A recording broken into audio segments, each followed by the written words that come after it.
Dear students, आज हम आप सभी को क्वाड्रेटिक इक्वेशन के बारे में बताने वाले हैं, जिसको हिंदी में द्विघात समीकरण कहते हैं।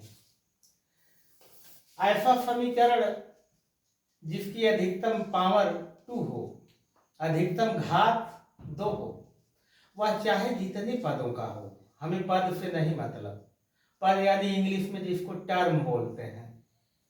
जैसे उदाहरण स्वरूप देखिए आप सभी, जैसे एक्स स्क्वायर, इसमें तो सिंगल टर्म है जिसको इंग्लिश में मोनोमाइल्स बोलते हैं।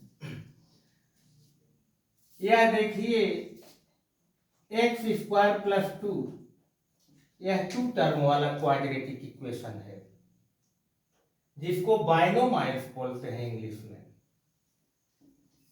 और यह देखिए x square plus 9x plus 20, यह 3 टर्म वाला क्वाड्रेटिक इक्वेशन है।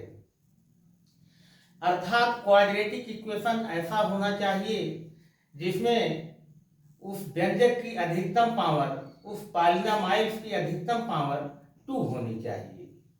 और वैसे क्वाड्रेटिक इक्वेशन में हमें शून्यक प्राप्त करने होते हैं। यह क्लास 8 से स्टार्ट होता है, इसकी स्टार्टिंग क्लास 8 से होती है। कक्षा 8 में आप सभी को इसको एक नए नाम से द्विघाती त्रिपद व्यंजक के नाम से बताया जाता है। यही 9 में जाएगा, वहां भी द्विघाती त्रिपद व्यंजक ही रहेगा। लेकिन कक्षा 10 में जाते जाते इसको क्वाड्रेटिक इक्वेशन यानी द्विघात समीकरण बोलने लगते हैं। तो कक्षा 8 और 9 में हमें इसका केवल गुणनखंड करना होता है, फैक्टराइजेशन करना होता है। कक्षा 8 और 9 में फैक्टराइजेशन कंप्लीट हो जाता है तो उसके बाद सारी क्रियाएं समाप्त हो जाती हैं। लेकिन कक्षा 10 में इसको हल करने की तमाम विधियां, 3 विधि बताई गई हैं। पहली विधि है फैक्टराइजेशन मेथड, दूसरी विधि है पूर्ण वर्ग विधि जिसको इंग्लिश में परफेक्ट स्क्वायर मेथड बोलते हैं, और तीसरी मेथड है श्रीधराचार्य विधि जिसको सूत्र विधि भी कहते हैं। द्विघात समीकरण को सूत्र विधि से भी हल किया जाता है। तो हम एक उदाहरण के माध्यम से आप सभी को समझाने का प्रयास करते हैं। तो देखिए, जैसे यह इसमें 3 एग्जाम्पल तो हमने राइट कर दिए हैं। यह सिंगल टर्म वाला क्वाड्रेटिक इक्वेशन है, या 2 टर्म वाला है, या 3 टर्म वाला है। तो अगर हम सिंगल टर्म वाले क्वाड्रेटिक इक्वेशन का शून्यक प्राप्त करना चाहे, शून्यक यानी जीरोज इंग्लिश में बोलते हैं, कहीं हिंदी में शून्यक बोलेंगे तो कहीं इसको मूल भी बोलते हैं कि इसके मूल ज्ञात करो। वैसे कोई भी इक्वेशन हो अलजेब्रा में, बीजगणित में, जिस उस व्यंजक की जो अधिकतम पावर होती है, अधिकतम घात होती है, उसके उतने शून्यक होते हैं। जैसे यहाँ पर देख रहे हो अधिकतम पावर 2 है, यहाँ भी 2 है, यहाँ भी 2 है, तो इसके 2 शून्यक मिलेंगे। चाहे एक 0 हो, एक कुछ भी हो, लेकिन होना चाहिए। जैसे देखिए, अगर हम इसको हल करेंगे तो पहले मान लेंगे एक्स स्क्वायर इक्वल 0, तो x बराबर होगा 0 ही होगा, क्योंकि 0 का स्क्वायर रूट 0 ही होता है।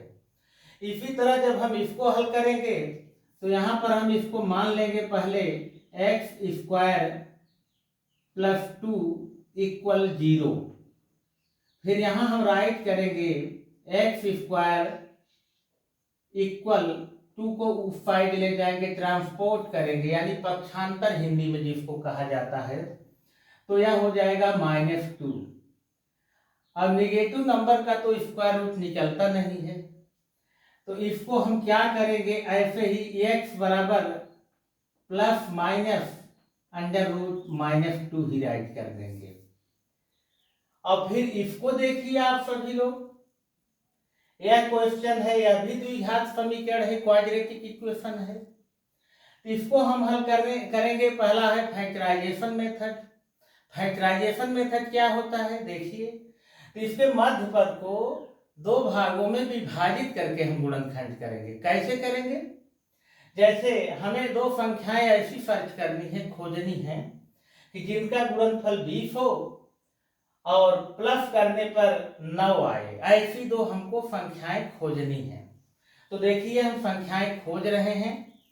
तो 5 और 4, 5 और 4 ऐसी दो संख्याएं हैं जिनको हम प्लस करेंगे तो 9 आएगा और उन्हीं का हम मल्टीप्लाई करेंगे तो 20 आएगा।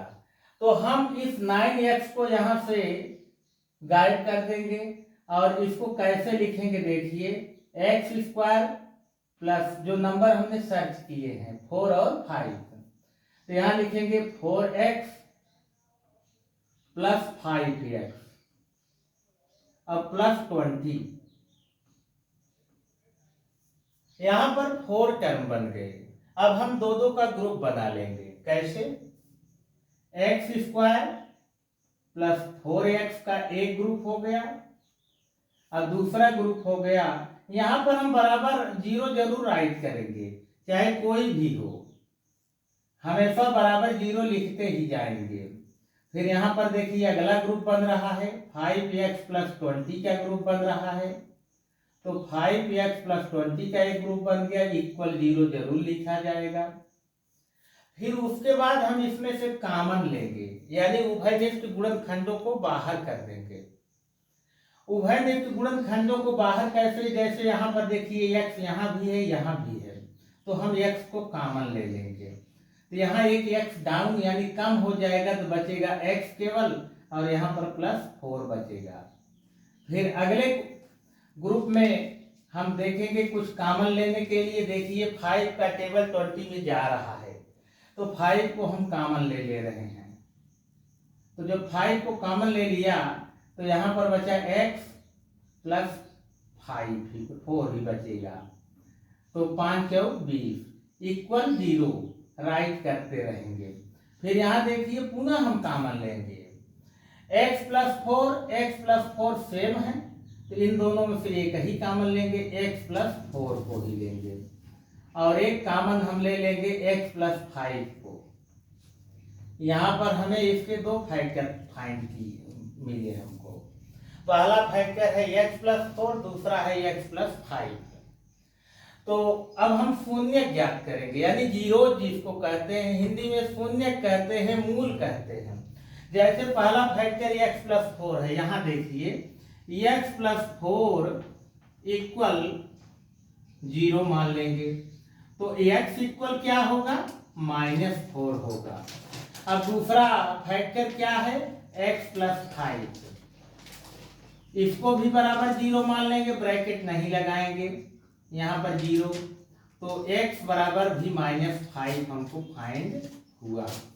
अर्थात x square plus 9x plus 20 के दो factor x plus 4 and x plus 5 हमने फाइंड किया, प्राप्त किया, और उनके दो शून्यक भी मिले। पहला शून्यक -4, दूसरा शून्यक -5।